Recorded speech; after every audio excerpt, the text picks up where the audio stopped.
This is the More to Life Than Money podcast. Real people, real stories, real conversations about wealth and abundance with your host, J.W. Rayhans. Well, welcome everybody to the More to Life Than Money podcast. And today is one of those days where you almost want to be in a spot where you can just relax and listen. And the reason is because the couple we get to visit with today, they have a gentle nature about them. They can get fun from time to time and they can get excited from time to time. But I tell you what, they are just genuine, down to earth, really easy to get to know kind of people. And yet they've experienced outstanding success in a number of areas of their life. In fact, in this particular time period, when we're recording this, they're in a new phase of life where they're kind of transitioning away from professional life and into retired life and what that's looking like for them. And they've done it very well, but they've done it very diligently and they're very thorough about the things that they pursue. And you're going to notice throughout our conversation where you're going to see these hints of what's allowed them to experience this kind of success. And it's in the way that they care for people. It's in the way that they think about others. It's in the way that they curate family and faith as such a high priority in their life.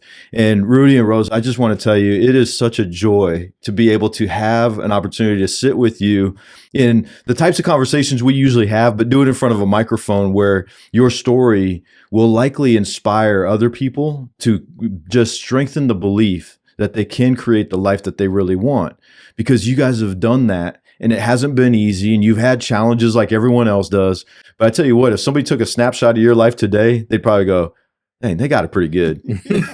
Would you agree with that? You feel like you got it pretty good? Yes, totally. Absolutely. We are very blessed and we've been very fortunate to have had a long relationship with you. That probably started, gosh, it's got to be 14 years. Yeah, that's about right, actually. And so, yeah. And we've had great people come into our lives and definitely we are very, very blessed. Yeah, we're gonna talk about that because in a lot of ways, you guys really do create that. You create the great relationships that you have around you. And I've seen it over and over, and it has a lot to do with the way you treat people. It has a lot to do with the way that you create just a caring that is sensed more than it's said. Anytime someone's around you, I think they get this feeling like you're just gonna love on them a little bit. Maybe more from Rosa than Rudy, But I tell you what, Rudy, in a number of ways, especially in the way that you've had leadership in your professional life, and you've been committed to healthcare for a long time. And it's really in the way you lead that you've had such an influence in other people's lives. And you can see that. You can see the evidence of that in so many different ways. And so I actually want to start with maybe backtracking a little bit. Because as I said, if you took a snapshot of your life right now, everybody could look at it and go, oh, they got it so easy. They got it so good. But I want everyone to be able to have an opportunity to see, though, what did it take to get here? So I'm going to leave the question broad and then we're going to dig in a little bit. But if I just ask both of you, and I actually would like both of you to answer this independently, okay? So Rudy, what that means is when Rosa's talking, you're not allowed to talk, okay? And I'm going to let Rosa go first. Absolutely. All right? So if I just asked you, when you think about where you're at in life today, and you just had to try to explain what are some things that have allowed you to be in this position, what are some of the things that would come to mind? What are some of the things that have led you up to being in the spot that you guys are in today, especially with all the things that you enjoy? Well, just staying motivated. I've always been a worker. Mm-hmm. So, staying motivated and being around our family, our kids. That was just the very beginning. Rudy and I. And, absolutely. So staying motivated and keeping priority with your kids and your family have really allowed you to be in the position that you're in today. Yes. Yeah, thank you for that. Those are high value things, aren't they? Yes, yeah. Absolutely. And as you mentioned, you are a hard worker. I am. I don't think you know any other way to do it. It doesn't matter what you're doing, you're a hard worker. Yeah, we're not just talking about work when you say that. Amen. Yeah.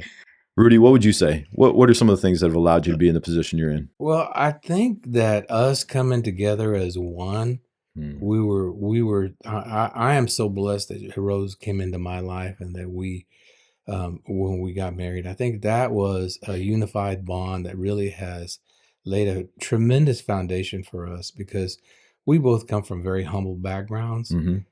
And when a lot of times when people say humble, they think of poverty, but we think humble is, you grow up, you really cherish the things that you have and that you build upon. And a lot of times people think, humble is striving because you're poor, but we've been humble, but we've worked hard.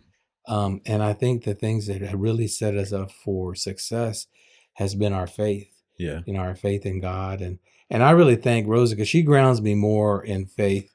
Sometimes I drift and God knows that, but Rosa regrounds me in our faith. And I think that has driven us forward. And that humility and that faith and giving back. We Yeah. always have given back from the very beginnings, regardless of how much we have, we give back to the community, to the church, to people who need. I think that has set us up for great success because God has repaid us just more than tenfold. Yeah. Isn't it amazing how that happens? Yes. And even for everyone listening, I actually want to recap a few of the things that you shared as well, because you started with just commenting on the fact of you figured out a way to come together as one, really pursue this life together. And that even, you serve one another. You complimented Rosa on the way that she serves you in terms of helping ground you in your faith when you may start to drift. And I know that there's ways that you serve her as well. And you mentioned just what that faith has meant, but that you've always been generous, even when, you guys might have been having challenging times. You were always finding a way to be generous in the way that served you throughout your life. But also thank you for the way that you helped define humility, what humility is for you guys, because that is a word that anyone kind of has a different definition for. And you're right. I think commonly people will associate humility with poverty, but yet those are not the same thing. Correct. They're different, just as you helped us understand that humility really has to do with your thankfulness. Yes. And what's your level of thankfulness? And that's what you meant by having a humble background. Absolutely. When you guys think about your childhood, what are some of the things that you would highlight from your childhood, whether it was because it was great things about your childhood, or maybe it was tough things about your childhood that really helped shape who you became later on? Well, I was very fortunate. I often think of it as being a kind of a Norman Rockwell kind of childhood, because we lived in the country. We, didn't have a lot, but my father worked very hard. But it was in the country where you could run, go out and play outdoors all day long, ride horses, being able to have farm animals. And maybe we didn't have as much as, in wealth, but we were so rich in the way we were brought up from our parents. And it was just so rich and so fortunate to be raised in that kind of environment, because it also taught me hard work. Yeah. Because I saw my father as a role model and my mother as a role model of hard work and humility and faith. And just thinking back about living in New Mexico and being out in the country all day long and being able to be raised in that kind of environment where it was so loving. And but it's always challenges, there's challenges, but just seeing how multidimensional my father was in being able to do so many things, in his background. And there's struggles oftentimes as well, because he came back from the Korean War. He did. And okay. and he suffered from PSDS or PTSD. PTSD, that word. Yeah. But living with him and seeing him go through that, and and he overcame a lot of that. But it's a lot of struggles. Yeah. But that hard work, just thinking about that, being raised out in the country like that, it's so special. Because it teaches you some of those family values. And living in a community where there's so many faith backgrounds and them all embracing you and going vacation Bible schools and those kind of things. It was such a rich childhood, but it taught me humility. It taught me faith. Yeah. And it taught me hard work. Yeah. Well, you see, all of you, this is why I said this might be one of those episodes where you just want to find yourself a quiet place to be in reflection as you listen to both of you, because you just painted a great picture for us, Rudy, to really see kind of what that childhood looked like. But it also was a reflection on your observations from both your parents and what you picked up on from them because of the way that you were raised and where you were raised, and even what you noticed in your dad coming back from war and what that meant and what he had to overcome in order to serve our country in such an outstanding way of great sacrifice and still raise a family when he came back. And I'm glad you mentioned New Mexico, because I'm sure there were some people that were listening going, where in the world did he have a life like that? The country and horses. And so I'm glad you mentioned New Mexico as well. Yeah. Rosa, how about you? What would you pull from your childhood that has served you or helped shape you? Well, so I was raised by my grandparents, my grandmother and grandfather. And since I was 8 months old, so I was little bitty. And so I grew up around them. Aunts, my aunts, my uncles, cousins. We were all, it was a big family. So, always gatherings. But with my grandma, she was, oh gosh, I started at a young, I think I was about 5 or 6, and she was already getting me a little bucket for me to stand on and learn how to make tortillas. I mean, something like that. And at first I thought, why am I doing this? And then Rudy and I got married, and he loved my tortillas when I would make them for them. But anyway, just family, being around my grandparents. That was the most awesome thing. Just a big family. Everyone catered. I was the little one in the family at that time. And, they were church goers. We went to church during the week. We went to church on weekends.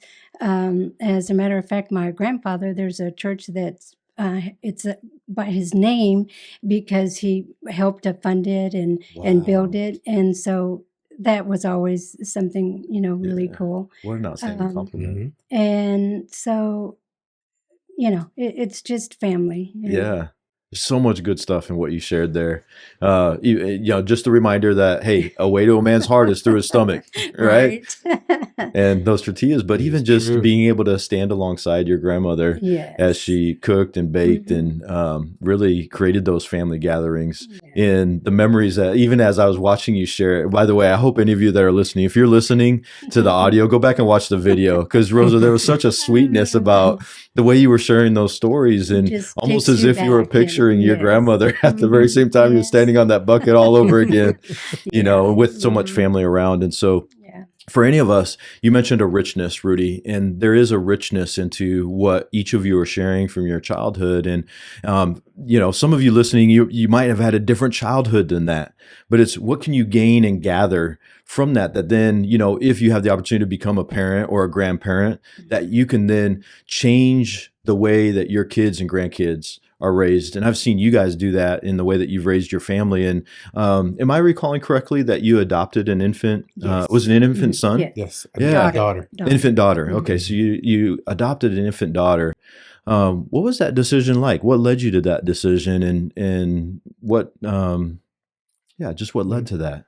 Well, we got, a message from my oldest sister in New Mexico that said that this child was about to be abandoned, and she was doing some care for the child. And she said that, this is a beautiful child, and she is about to be taken to an orphanage. And she said, and could you guys look into your heart? And it's not an easy decision, because at that point in time, we had decided that the amount of, we had 2 children, and that was going to be our family. So it took a lot of soul searching, but it also took a lot of prayer. We had to really look into our hearts, and seek out God and seek out direction from our Jesus Christ to see where that would lead us. And we sat together and we said, we have room in our hearts, and we have room in our homes, and we have room for one more child. And we made that leap, and we did it, and we've never looked back. And an adopted child, but it's our daughter, and we love her like the rest of our kids. So, absolutely. But it was a big decision. That is a big decision. Big decision. Yeah. But it was the right decision, and I think God led us to that point, and I think God put her in our lives for a reason. Absolutely. Yeah. All our family came together, when we brought her home, and his sisters, his mom, okay, we got to have a shower, let's get some things together. Let's get, a little party going. And, just the very beginning was awesome because, sometimes people turn away and, why did you do that? But in this case, it wasn't like that at all. Yeah. And, yeah. How special, how special. Yeah. What advice would you give? So it's common. Any of us face big decisions in our lives. And sometimes, in the moment, people can feel lost. And so if there's anyone listening right now that they're just up against a really big decision, whether it's a decision like bringing a child into your hearts and your homes, or whether it's a job, or whether it's a purchase, or whether it's a life change or a relationship change, what advice would you give someone if they're just facing one of those big life decisions? I always turn to your groundness, and think about yourself and your faith and where you want to go in life, and let your heart lead you. There's always a balance between your heart and your head. You don't want to make foolish decisions, obviously. Sure. But there's always that heart-head balance. And I think oftentimes, if you want to err on the side of anything, err on the side of your heart. Do the right thing with your heart and follow the golden rule, because that will lead you to good decisions. Yeah. And God will lead you there. And I think, I'm not trying to be preachy, but I really do believe that he will lead you to the right decision. Yeah. And strike that balance between your heart and your head. And you will land where you really need to be. And in the long run, sometimes I wish I hadn't made that, but in the long run, more often than not, it turns out the right way. Yeah.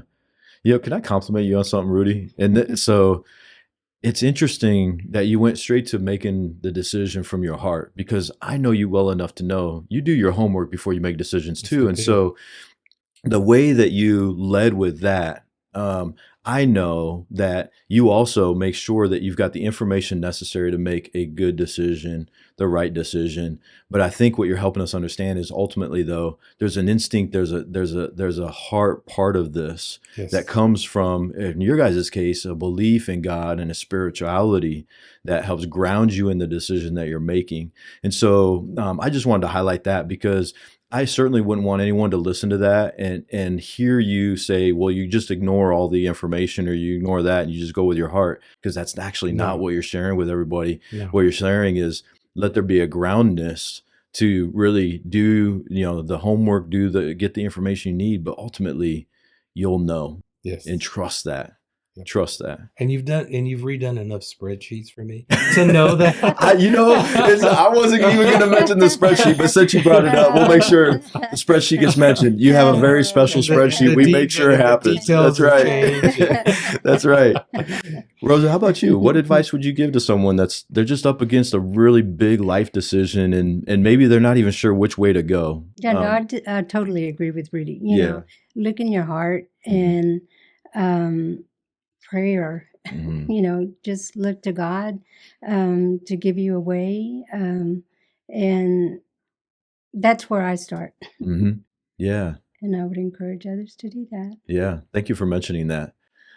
Because but she also has intuition. I don't want to jump in, but no, go ahead. She has a certain sense of intuition that I think has served us both very well, because oftentimes she has a sense of what's going on, and some caution, and that caution that she has, and when we're making big decisions, has served us very well, because I think she has a sense of there could be danger or not the right decision, and she'll bring into the equation some advice that I may not have thought of, and I'm like, you're absolutely right, we could have gone down a very different path and come out with a very not good outcome. Yeah. So she has a sixth sense, and I don't know where it comes from.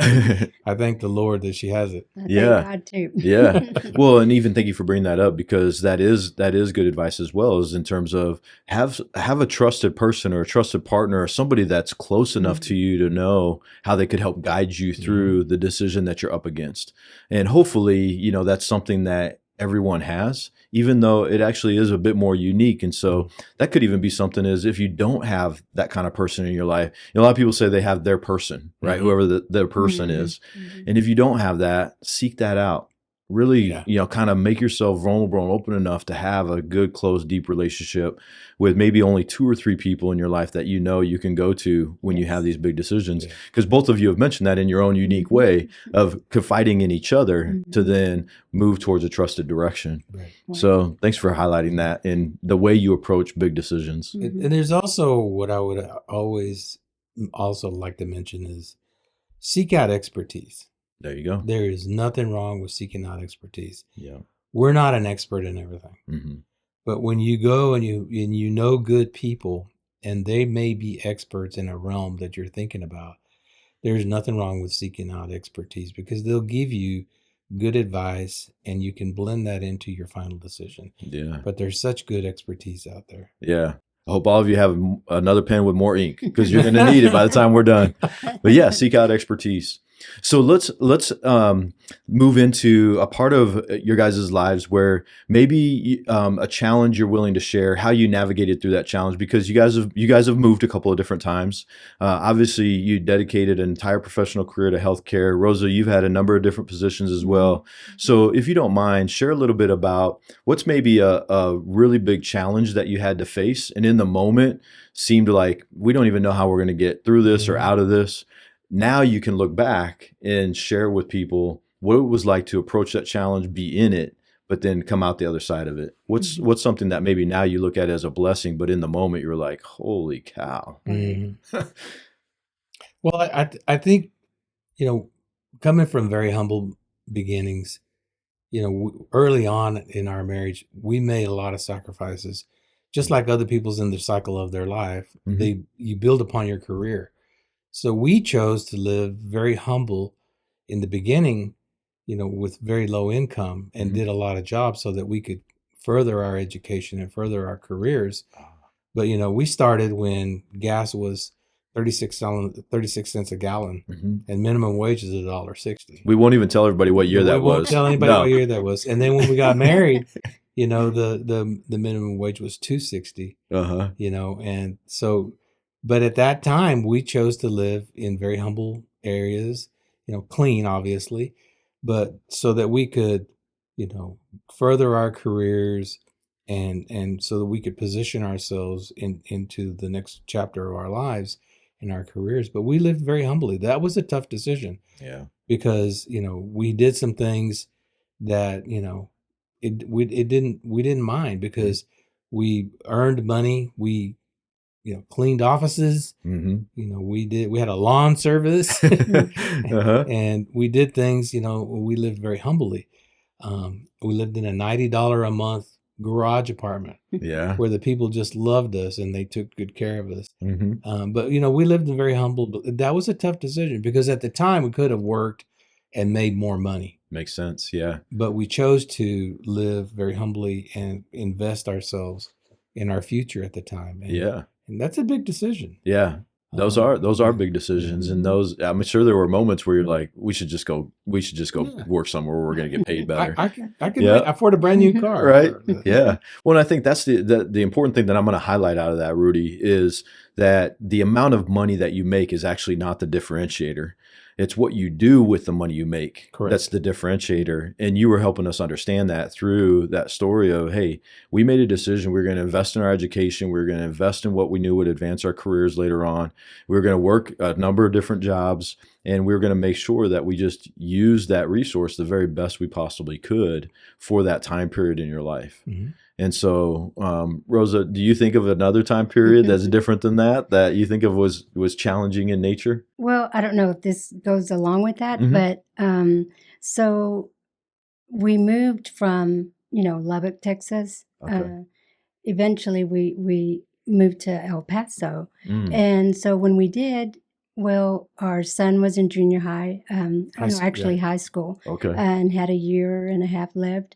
Oh my gosh, that was the most hardest thing to leave him behind because he wanted to finish his school there. So he stayed with, my in-laws. So this was when you Rudy's moved from parents Lubbock to El to Paso, El Paso. and you guys were walking through. Did we allow him to stay in Lubbock to Yes, finish out high school? yes. Because he's almost done anyway. Exactly. Yes, Wow. but that was a very difficult situation. I'm sure it was. And a lot of tears, especially for me. Mhm. But eventually, we got settled. He was in sports, we visited all the time. We would meet him at different places. And eventually that helped to, get through it. He graduated and then he came to El Paso and, started college there. And anyway, that just single thing just always stands out as Oh my goodness. how hard it was. But, you love your kids and things like that will hurt. But Yeah.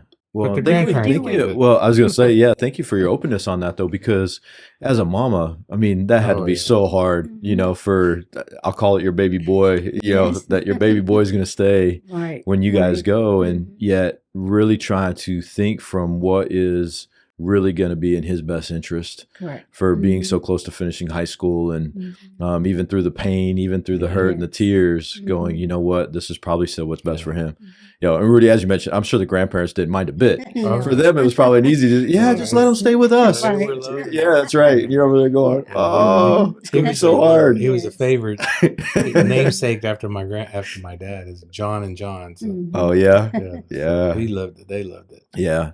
What would you say? So if we reflect on that for just a moment, how does he talk about that when he thinks about, what do you think, how did it equip him, or how did he benefit from it?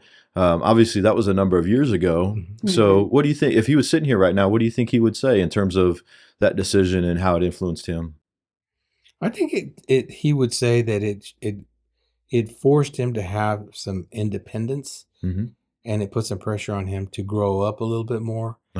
Because obviously when you're with your parents, they'll do a lot. But I think it put him in a place to where he I need to be a little more independent and think and work and make sure that they stay proud of me and me be successful. And he did, but I think it taught him some independence and some value thinking that otherwise you may not get if you're not living away from your parents, because he had to do some things on his own and for himself, get up on his own, Right. now he has to and do some laundry on his own, things like that. Not that my parents wouldn't do it for him, but because they definitely spoiled him. But I think it gave him some independence and made him think a little bit different about what it would be like living out on his own somewhere.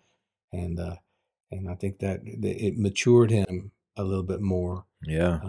Being independent like that. Well, sometimes, I mean, that's hard as parents to do that, right? Yeah. Sometimes it's hard to let your kids struggle through something. It's hard to let them, have some independence and figure out what life's really like, without mom and dad right there. And so it takes strength from both sides. It takes strength from you as parents. It takes strength from him. Rosa, how do you think he would describe it? To this day, he thanks us because it did make a big difference in his being with his grandparents, being away from us. And, it just made him grow and understand things a little bit easier, a little bit better. And, he's always, to this day, like I said, we're so glad that we moved out of there. And, we moved from El Paso, Lubbock, El Paso, and then Florida. And both him and our daughter took, at the direction of Rudy that, he was working at the hospital, and they were able to get in their schooling and, graduate from their, modalities that they were taking at the hospital. And anyway, it was the best thing to do from us moving from Lubbock, and then he stayed behind, and just the growth that we saw, and that he thanks for us. So I know it was a good thing. That's outstanding. Yeah.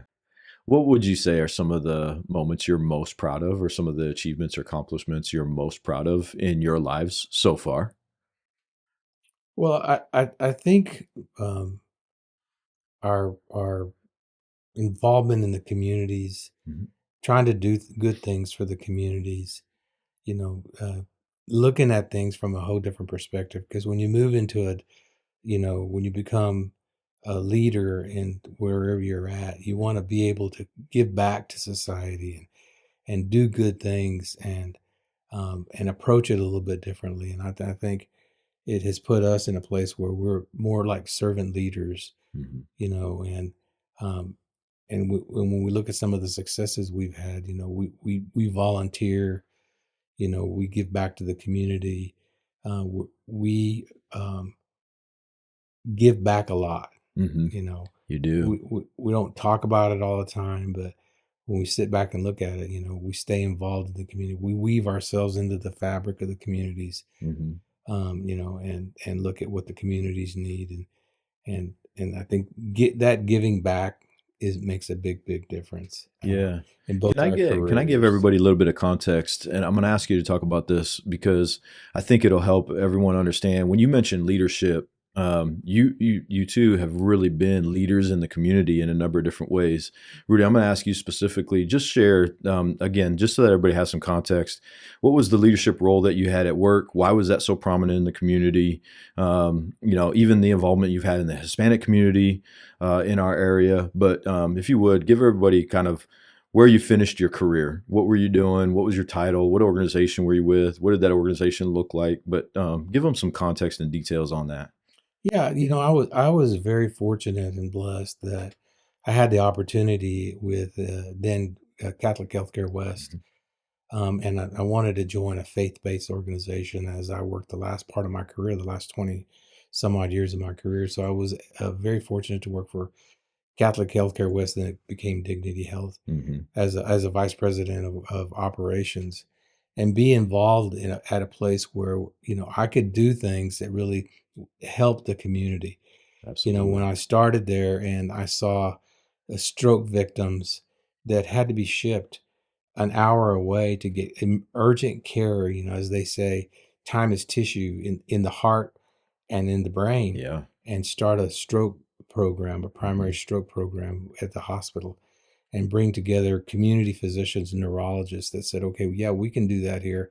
And those patients that are suffering don't have to be shipped. If they're having heart attacks, they can stay here. They're having a stroke, they can be treated here at our local hospitals, and we'll bring the talent and all of the professionals that need to be had. And we did, and that has proven out to be very successful. And ambulance is not having to drive by or fly people an hour away, and that has served the community very well. Absolutely, it has.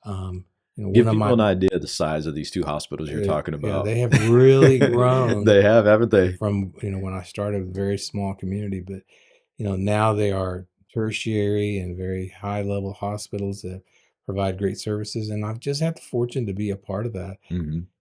Be a part of. I saw things such as when a geriatric patient, an elderly patient, when they fall and break their hip, if they don't get their surgery done within 24 hours, their life expectancy drops by like 80 or 90%. Wow. But if you can get into surgery, and so I led an effort to become a geriatric center of excellence. And so those patients, and we set up quality metrics so that those patients get in, within 24 hours and get their care right away. And so that makes a difference in the community. It sure when does. you do those things. But when you see things that are happening in the community that you can serve and you can be a part of bringing a team together to bring those to fruition, it feels good that you're being able to help the community. Yeah. And God has blessed me to be able to do that. Absolutely. Will you also share even the way from a sports standpoint in our community with high school sports, especially how you were able to help bring a program here where there could be professionals on site, on the fields, on the courts of our high school athletes? Yeah. Also we saw, and there was a great highlight on concussions, in the NFL. But more importantly, here at the local high schools, we saw where athletic trainers who are really truly professionals in concussion care and care on the sidelines, they were so burnt out. We thought, let us partner with them and supplement and put athletic trainers in the high schools. And more importantly, in sports where they, football gets the attention, but there's women's soccer, and they're doing headers and they get concussed and there's no one on the sidelines to treat them. So we started a program with sports medicine with the local orthopedic specialist, the neurologist, the concussion specialist down at St. Joseph Barrow Neurological, and started that program. And now we're embedded in those high schools. They get the care they need, and we have been very successful with that. And the next layer is that we saw that a lot of those high schools had junior highs within them, and those kids were out there playing tackle football as well, and no one was watching what was going on with them and the opportunity that they could have concussions and no. So we started actually to take one more layer and put athletic trainers serving the junior highs. Wow. And so that has served the Chandler and Gilbert communities tremendously. Sure has. And I think that makes a big difference because, that can be very debilitating. And, and I think the parents just truly, truly appreciate that we have those professionals on the sidelines. Yeah. And also bring the EMS community in case there's ever an untoward situation where there's a broken neck or anything on the sidelines, that we have developed an algorithm of prompt care and getting those people to level 1 trauma centers. Yeah. And when we're looking at the two communities that you mentioned in Gilbert and Chandler, just to give everybody a little bit of idea of what size these communities are, we're talking about nearly 750,000 people just in those two towns and cities alone. And so when you talk about the number of high schools, the number of junior highs, we're talking about a lot of young athletes that are receiving that kind of care. And here's what I hope everyone, as they're listening to this part of your story, Rudy, is they're thinking back to the young boy that grew up in New Mexico and probably never imagined being able to have that kind of impact in a community, but yet through working hard, through advancing your education, through being a servant leader, through building great relationships with people and seeing where there's opportunities to bring necessary care to a community, it's created that kind of impact. And you've done it through other specialists and professionals and really just getting people connected in the right ways with a strategy to say, how can we have the impact we need to really care for our community in the best way possible? And so even though they might not be in healthcare, if they're listening to this, my hope is they're thinking to themselves, you know what? I don't always know what the opportunity is going to be to have an impact, but I can certainly create the right values within myself. I can certainly, see things as an opportunity to provide a need or a solution. And who knows what kind of impact that might create? Because the reality is you two as a partnership have had a tremendous amount of influence in what has become a very large community. And you might not have even ever thought of it that way, because I know you guys really think about things in terms of just one-on-one relationships, family relationships, your faith. That has grown into significant influence from the two of you and the impact that you've had in our community, and even beyond our community. And so, one, thank you for that. And also, let me ask you this, because there's two words that have a lot of different meaning to different people. And I want to provide you guys the opportunity to share what your definition or your meaning of these two words are, because I think you're going to be able to provide some great insight for anybody that's listening that they may want to take some note of. So no pressure on that, the way I set that question up, right? But if I just asked you, how do you define wealth and abundance, or how do you describe wealth and abundance to someone else, what would you say? What does wealth and abundance mean to you? Well, I think of wealth in a couple of different aspects. Please. Wealth can mean monetary wealth, and wealth can be how much love you are garnishing and giving. Yeah. And it goes side by side with abundance, because we've been blessed to make a good living, but to also be very wealthy in our blessings with the Lord and our blessings that God has given us, and be able to share that love with people. Be able to share our love with a daughter we adopted, being able to share our love with the community. I love the community. I love people in the community. And it goes back to what you said earlier, is how we treat people. And that abundance of that has been very, very insightful for us, because it's blessed us, in a lot of ways. And I think that has put people in our path, like yourself and other people who,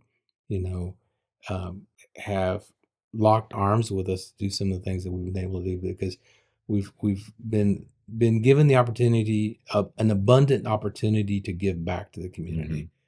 And we've been given the opportunity to love the communities in abundance, and serve the communities, and serve the people that we've met, and give back. Yeah. And so I think that's how I would answer that question. Yeah. Thank you. I appreciate that. We're acknowledging, there's a monetary side to wealth.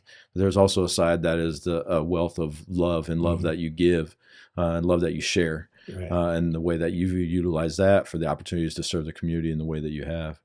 So, Rosa, I mean, it's allowed us to not only, keep ourselves healthy, but also, not only, and we share, we help our children, we help our grandchildren, anyone that may need something that will, comes to us. And so I'm glad, and yes, I feel so good that, we don't have to look to anyone else. We have this between the both of us, and we can help one another and others.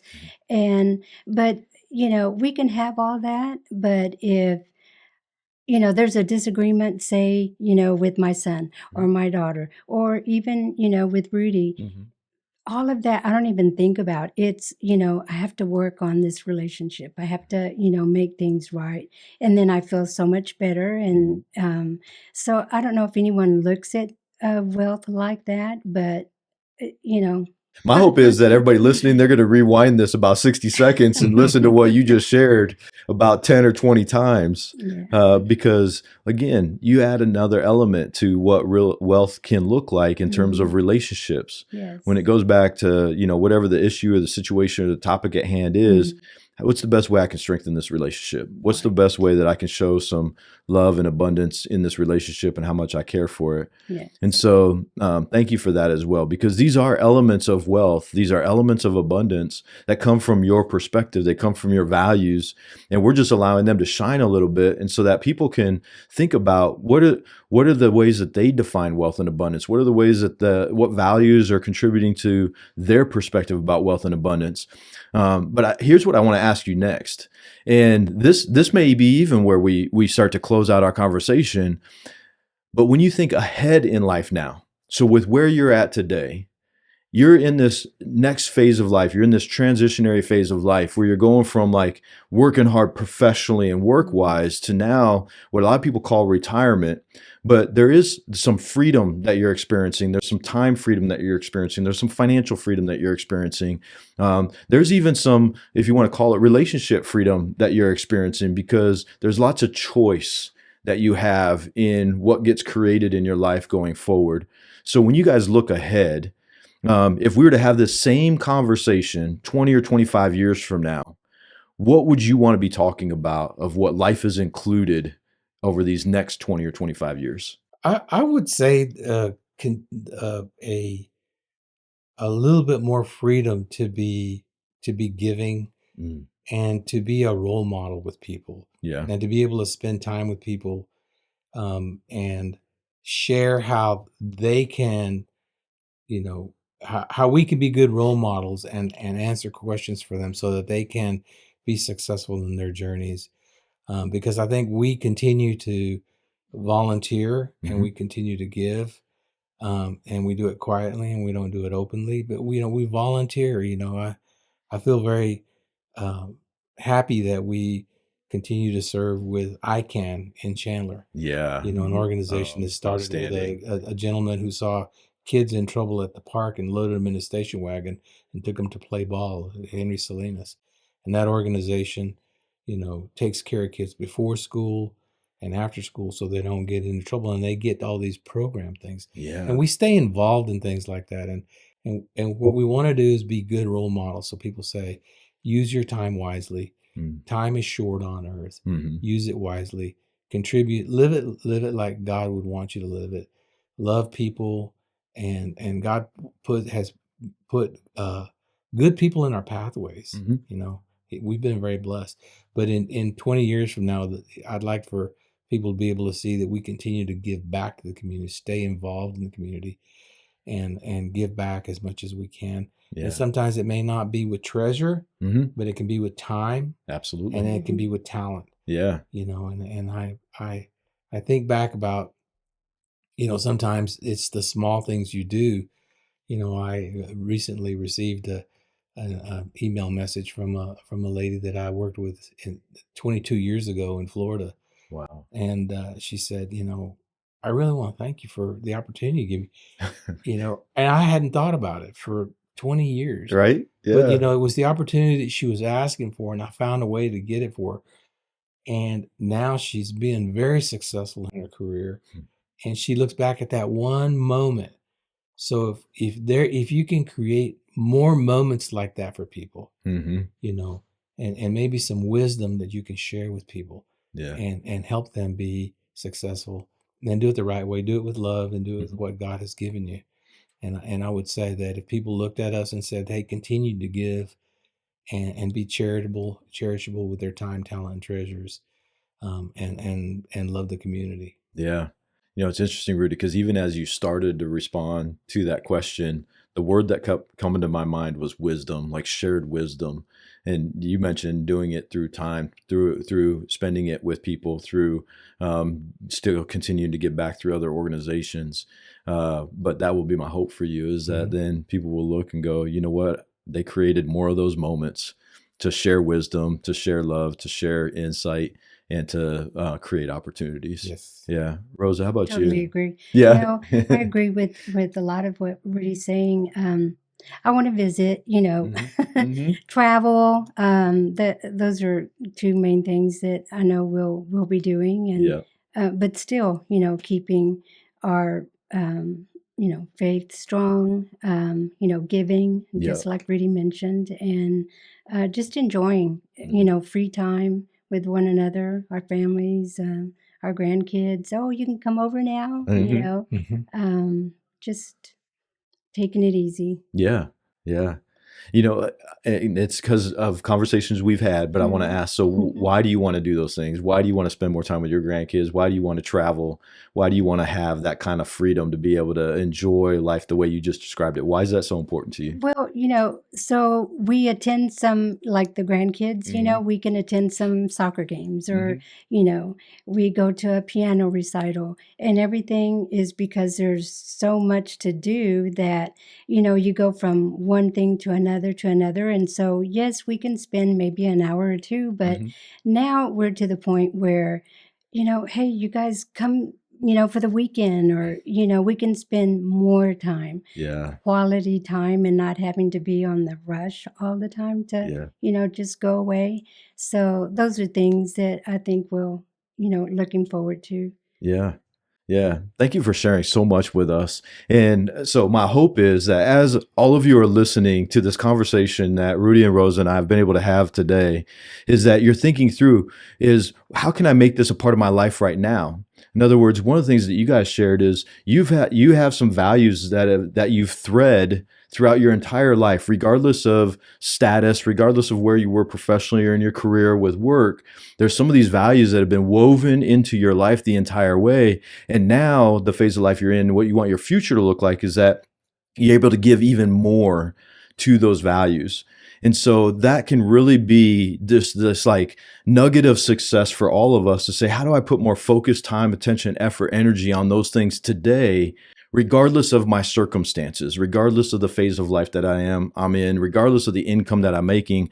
How do I apply wealth and abundance in the ways that you just described wealth and abundance, through these values that get woven into my life on any given day? Because we can purposefully do that.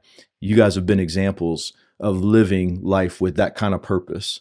And I want to thank you for the opportunity to learn from you and to really see into your lives and what they've looked like. And I'm just excited for what you have yet to come, because your impact will continue. This is just one way that we'll get to do that, through people listening to your life and your story. But it'll be also in the many different ways that you guys continue just being you. I want to put one more plug in here. Go for it. We all know we couldn't stop you from talking anyway. I'm very optimistic about the youth of today. And I know there's a lot of, it's electronic and TikTok and everything, but I'm very optimistic.